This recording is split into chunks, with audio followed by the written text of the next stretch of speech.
Sura Al-Jin, ang Jin.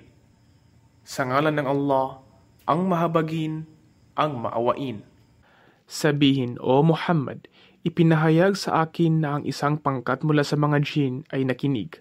Pagkaraan, sila ay nagsabing, katotohanan, kami ay nakarinig ng isang kahanga-hangang pagbigkas ng Quran.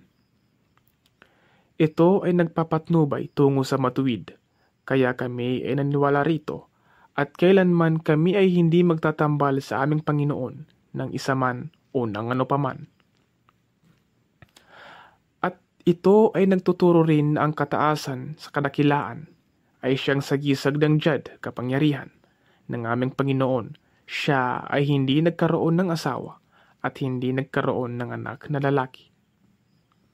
At katotohanan, ang isang hangal sa amin, si Iblis, ay nagsasabi laban sa Allah ng isang kalapastanganan tulad ng pagsuway, paghihimagsik at paglaban sa kanyang hangganan. At katotohanan, aming inakala na ang tao at jin ay hindi kailanman makapagsasabi laban sa Allah ng isang mabigat na kasinungalingan. At katotohanan, may mga lalaki mula sa sangkatauhan ang humingi ng paglingap sa mga lalaking nagmula sa mga jin, ngunit sila ay kanilang dinagdagan lamang ng pasanin o ng kasalanan. At katotohanan, sila ay nag-akala tulad ng inyong pag-akala na ang Allah ay hindi niya kailanman bubuhayin muli ang sinuman sa araw ng paghuhukom. At katotohanan, aming tinangka na abutin ang kalangitan, ngunit ito ay aming natagpuang napaliligiran ng mga mababagsik na tagapagbantay at ng nagliliyab na apoy. At katotohanan, kami noon ay lagi nang nangakaupo roon na handa para sa pakikinig, ngunit sino mang makikinig ngayon ay makakikita ng isang nagliliyab na apoy na naghihintay sa kanya upang tugisin. At katotohanan, hindi namin nauunawaan kung kasamaan ang nilalayo nito para sa mga nasa mundo, kalupaan, o ang kanilang Panginoon ay naglalayon para sa kanila ng isang matuwid na landasin.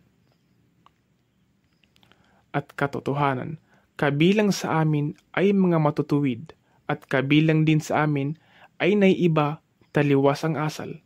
Kami ay hiwa-hiwalay ng landas o pamamaraan ng buhay.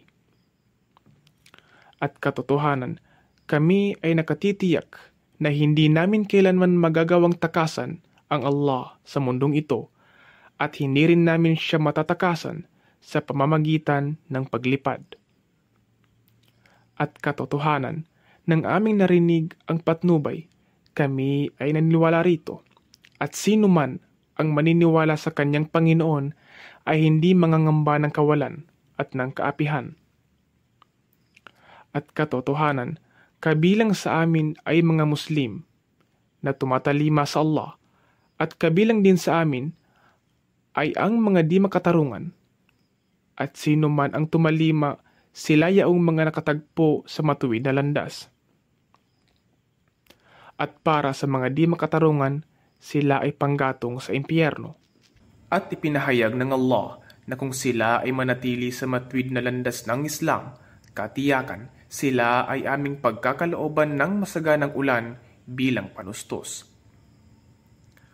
Upang sila ay aming subukan mula roon, at sino man ang lumalayo mula sa pag-aalaala sa kanyang Panginoon, siya ay kanyang ilalagay sa isang napakabigat na parusa. At katotohanan, kanyang ipinahayag o ipinag-utos na ang mga masjid, puok ng pagsamba ay tanging para sa Allah lamang, kaya huwag kayong dumalangin sa sino man bilang kasama ng Allah.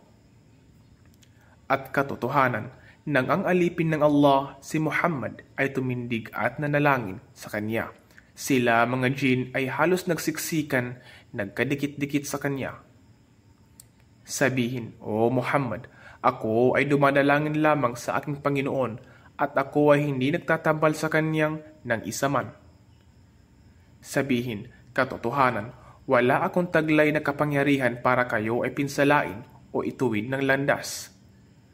Sabihin, katotohanan, Walang sino man ang makapangangalaga sa akin mula sa parusa ng Allah kung ako ay sumuway o di kaya ako ay makatatagpo bukod sa kanya ng kaligtasan o kanlungan. Ngunit ang aking tungkulin para sa inyo ay paglilinaw mula sa Allah at sa kanyang mga mensahe, at sino man ang sumuway sa Allah at sa kanyang sugo, magkagayon, katotohanan, para sa kanya ay apoy ng impyerno at siya ay mamamalagi roon ng walang hanggan. Ang mga di naniniwala ay magpapatuloy hanggang kapag kanilang makita ang anumang ipinangako sa kanila, magkagayon kanilang mapag-aalaman kung sino ang higit na mahina sa mga tagapagtangkilik at sino ang kakaunti sa bilang. Sabihin, hindi ko nalalaman kung ang ipinangako sa inyo ay nalalapit na o kung ang aking Panginoon ay maggagawad para rito ng isang mahabang panahon. Siya ang nakaalam ng ghaib, mga di nakikitang bahagi, at hindi na ipinahahayag ang kanyang kaalaman ng ghaib kanino man. Maliban sa kanyang pinili mula sa mga sugo at katotohanan, siya ay nagpapadala sa harap nito ng bawat sugo at sa likuran nito ng mga anghel na tagapagmasid upang mangalaga sa kanila at sa mensahe nito. Upang mapag-alaman niya ni Propeta Muhammad na ang mga naunang sugo ay kanilang naiparating o naihatid ang mensahe ng kanilang Panginoon at kanyang nasasaklawan ang alinmang nasa kanila at kanyang pinanatiling nasa wastong bilang ang bawat bagay.